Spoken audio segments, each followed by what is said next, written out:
யோபுடைய சரித்திரம் 42ஆம் அதிகாரம். அப்பொழுது யோபு கர்த்தருக்கு பிரதியுத்தரமாக, தேவரீர் சகலத்தையும் செய்ய வல்லவர், நீர் செய்ய நினைத்தது தடைபடாது என்பதை அறிந்திருக்கிறேன். அறிவில்லாமல் ஆலோசனையை மறைக்கிற இவன் யார்? ஆகையால் நான் எனக்கு தெரியாததையும் என் புத்திக்கு எட்டாததையும் நான் அறியாததையும் அளப்பினேன் என்கிறேன். நீர் எனக்கு செவிகொடும், அப்பொழுது நான் பேசுவேன். நான் உம்மை கேள்வி கேட்பேன், நீர் எனக்கு உத்தரவு சொல்லும். என் காதினால் உம்மை குறித்து கேள்விப்பட்டேன், இப்பொழுதோ என் கண் உம்மை காண்கிறது. ஆகையால் நான் என்னை அருவருத்து தூளிலும் சாம்பலிலும் இருந்து மனஸ்தாபப்படுகிறேன் என்றான். கர்த்தர் இந்த வார்த்தைகளை யோபோடே பேசின பின் கர்த்தர் தேமானியனான எலிப்பாசை நோக்கி, உன் மேலும் உன் 2 சிநேகிதர் மேலும் எனக்கு கோபம் மூளுகிறது. என் தாசனாகிய யோபு பேசினது போல் நீங்கள் என்னை குறித்து நிதானமாய் பேசவில்லை. ஆதலால் நீங்கள் 7 காளைகளையும் 7 ஆட்டுக்கடாக்களையும் தெரிந்து கொண்டு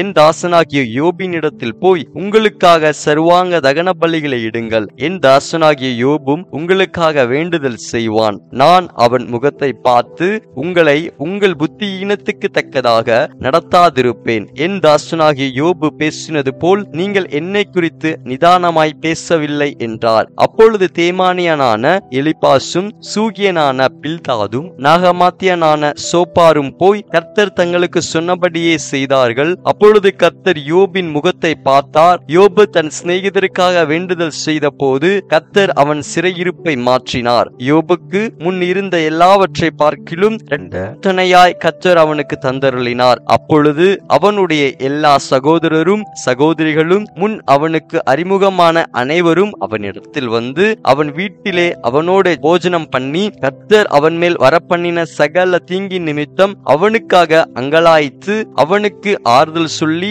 அவரவர் ஒவ்வொரு தங்க காசையும் அவரவர் ஒவ்வொரு பொன் ஆபரணத்தையும் அவனுக்கு கொடுத்தார்கள். கர்த்தர் யோபின் முன்னிலைமையை பார்க்கிலும் அவன் பின் நிலைமையை ஆசீர்வதித்தார். 14,000 ஆடுகளும் 6,000 ஒட்டகங்களும் 1000 ஏர்களும் 1000 கழுதைகளும் அவனுக்கு உண்டாயின.